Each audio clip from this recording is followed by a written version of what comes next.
Hi అండి, welcome to లేకాస్ recipes. ఈరోజు మనం ఆలూ ఫ్రైని చాలా సింపుల్గా, చాలా క్రిస్పీగా, టేస్టీగా ఎలా ప్రిపేర్ చేసుకోవాలనేది చూద్దామండి. మనం ఆలూ ఫ్రై రెగ్యులర్గా చేసుకుంటే కొంచెం ముద్దగా వచ్చినట్టు మెత్తగా అయిపోతుంది కదా. అలా కాకుండా ఎప్పుడు చేసుకున్నా కూడా చాలా క్రిస్పీగా, క్రంచీగా వచ్చేలాగా ఇప్పుడు నేను మీకు చూపిస్తానండి. చాలా బాగుంటుంది. పప్పుచారు, టమాటో చారు, రసం లాంటివి చేసుకున్నప్పుడు ఇది సైడ్ డిష్గా చాలా బాగుంటుంది. పిల్లలకైతే చాలా బాగా నచ్చుతుంది కదండి. ఆలూ ఫ్రై అంటే వాళ్ళు ఎగిరిగా అంతేస్తారు.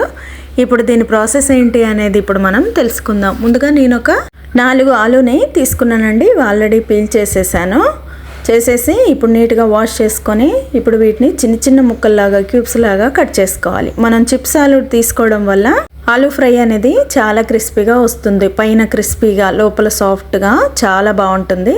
ఇలా క్యూబ్స్ లాగా అన్నీ ఒకే రకంగా కట్ చేసుకోవాలి. ఇలా 4 పలకలుగా కట్ చేసుకొని వీటిని పక్కకు పెట్టుకొని ఇప్పుడు ఒక కడాయి పెట్టుకొని ఇందులోకి 2.5 టేబుల్ స్పూన్ల ఆయిల్ వేసుకోవాలి. ఆలూ ఫ్రై చేసేటప్పుడు ఎప్పుడైనా కూడా కడాయి కానీ, ఫ్రై ప్యాన్ కానీ ఏదైనా కూడా కొంచెం పెద్దగా ఉండేలాగా చూసుకొని చేసుకోవాలి.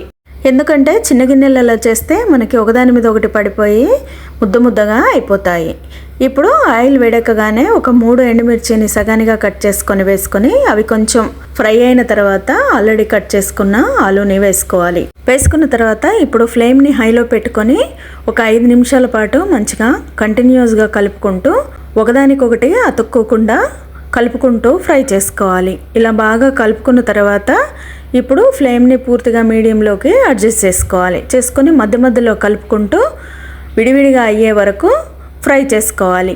మనం కూరగాయలతో ఏ ఫ్రైలు చేసుకున్నా కూడా కొంచెం కంటిన్యూస్గా కలుపుకుంటూ ఉండాలండి. దీని మీద మూత అనేది అస్సలు పెట్టకూడదు. ఓపెన్గానే మనం ఫ్రై అనేది చేసుకోవాలి. మూత పెడితే మనకి ఆవిరి అనేది పట్టి ఆలు అనేది మెత్తగా అయిపోతుంది. అలా కాకుండా ఉండాలంటే మూత పెట్టకుండా ఉండాలి. మనం దగ్గరగా ఉండి కంటిన్యూస్గా కలుపుకుంటూ ఉండాలి. ఇప్పుడు ఇలా కొంచెం సేపు ఫ్రై చేసుకున్న తర్వాత 1/2 టీ స్పూన్ సాల్ట్ వేసేసుకొని 1/2 టీ స్పూన్ పసుపు కూడా వేసుకొని మళ్ళీ కంటిన్యూస్గా కలుపుకుంటూ ఒక 5-10 నిమిషాల పాటు ఫ్రై చేసుకోవాలి. ఇలా బాగా ఫ్రై అయిపోయిన తర్వాత ఇప్పుడు ఇందులోకి ఒక 3 పచ్చిమిర్చిని ఇలా నిలువుగా చీల్చుకున్నట్టుగా కట్ చేసుకొని ఆయిల్లో వేసుకొని ఇప్పుడు వీటిని ఒక 2-3 నిమిషాల పాటు ఆయిల్లో మంచిగా ఫ్రై చేసుకోవాలి. అలా మంచిగా ఫ్రై అవుతేనే మనకి ఆలూతో పాటు పచ్చిమిర్చి కూడా తినేయచ్చు. చాలా టేస్టీగా ఉంటాయి. ఇప్పుడు ఇలా 2 నిమిషాలు ఫ్రై చేసుకున్న తర్వాత ఇప్పుడు 2 రెమ్మల కరివేపాకును కూడా వేసేసి ఇప్పుడు ఫ్లేమ్ అనేది పూర్తిగా సిమ్లోకి అడ్జస్ట్ చేసుకొని మంచిగా కలుపుకుంటూ ఫ్రై చేసుకోవాలి. ఈ చిప్స్ ఆలూతో మనం ఆలూ ఫ్రై చేసుకోవడం వల్ల పైన చాలా క్రిస్పీగా ఉంటుందండి, లోపల చాలా సాఫ్ట్గా, టేస్టీగా ఉంటుంది. మనం ఫ్రెంచ్ ఫ్రైస్ తింటే ఎలా ఉంటుందో ఈ ఆలూ ఫ్రై అనేది అలా ఉంటుందన్నమాట. కాకపోతే మనం కారము, ఉప్పు, పసుపు అన్నీ వేసుకుంటాం కదా. టేస్ట్ అయితే చాలా బాగుంటుందండి.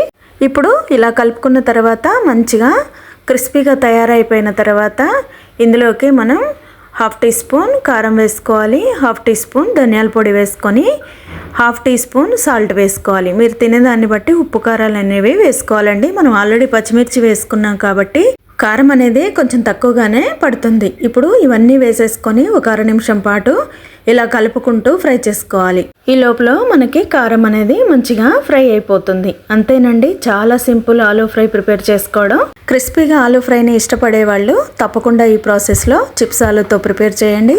చాలా బాగా వస్తుంది, మీకు బాగా నచ్చుతుంది. నచ్చిందా మీకు ఈ క్రిస్పీ ఆలూ ఫ్రై? నచ్చితే లైక్ చేసి మీ ఫ్రెండ్స్కి, రిలేటివ్స్కి షేర్ చేసి అలాగే లేకాస్ రెసిపీ ఛానల్ని సబ్స్క్రైబ్ చేసుకోండి. Thank you.